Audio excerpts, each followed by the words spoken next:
Peggy 16.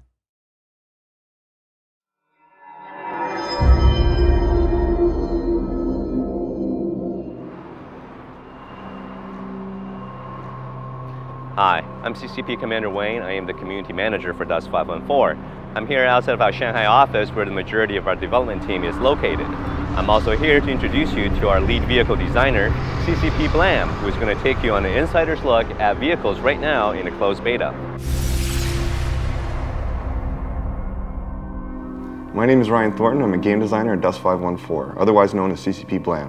When I'm working on vehicles, I'm dealing with vehicle handling, vehicle fitting, and the gameplay that surrounds vehicles. So Dust 514 is a game of planetary warfare. Vehicles play a very vital role in the game. You can call a vehicle on demand onto the battlefield as the battle unfolds. These vehicles are yours. You've called them in with your money, your blood, your resources. And they're fitted out with your customizations and your weaponry.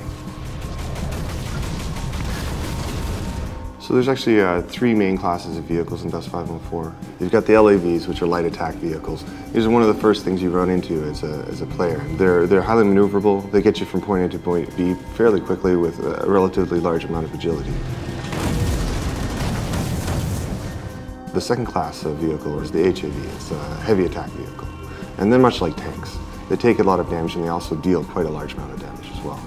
They're good at penetrating heavily guarded areas on the map, but they still kind of require support from infantry and other units as well on the battlefield. The last class of vehicle in Dust is the Dropship. And Dropships are a bit like modern-day choppers.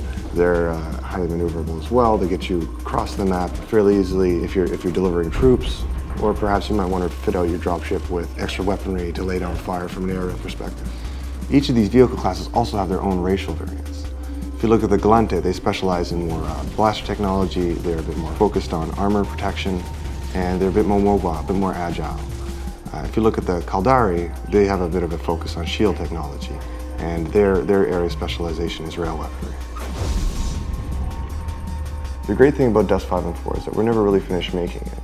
It's an online-only free-to-play game for the PlayStation 3. We're able to continually add new expansions, new content, and new features. Part of this is getting feedback from our players to figure out what ways can we support them, what other things do they need that we can give them to enhance their experience. So we're looking at adding other things like new vehicle variants, new vehicle classes, as well as even mechs in the future.